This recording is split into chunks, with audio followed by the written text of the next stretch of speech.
Salut, dans cette vidéo, je vais te montrer comment faire un paiement PayPal sans carte bancaire. Alors, c'est relativement simple comme procédé. Sur quoi déjà, tu devras utiliser le sceau de PayPal.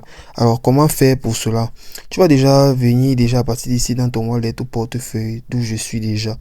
Maintenant, si tu as versé des fonds dans ton PayPal, tu verras cela à partir d'ici, tout simplement. Et maintenant, tu devras t'assurer que ton solde est déjà suffisant pour faire n'importe quoi avec.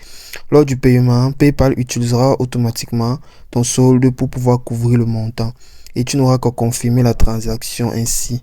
Mais souviens-toi que ton compte soit déjà rempli pour cette étape-ci. Alors, pour pouvoir ajouter de l'argent, ou déjà pour faire ou recevoir de l'argent d'un proche, tu n'auras qu'à demander à quelqu'un de t'envoyer des fonds via PayPal.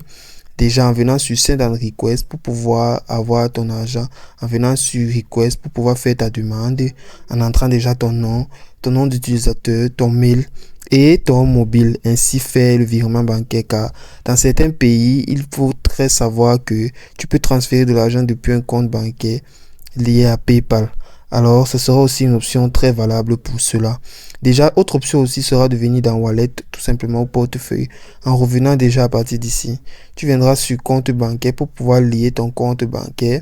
En liant dans ton compte bancaire et en choisissant ta banque, comme par exemple, je vais choisir la première banque si. Si c'est que tu as choisi cela, tu n'auras qu'à cliquer accepter les conditions de confidentialité et autres.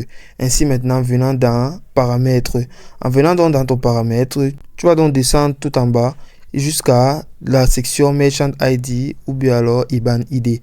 Donc en prenant donc en compte cela, tu copieras tout simplement ceci pour pouvoir maintenant choisir les informations et PayPal va vérifier ton compte pour les petits dépôts de vérification. Sur quoi tu vas le remettre dans ton compte bancaire pour chaque paiement ou transaction pour cette opération-ci. C'est aussi simple que ça.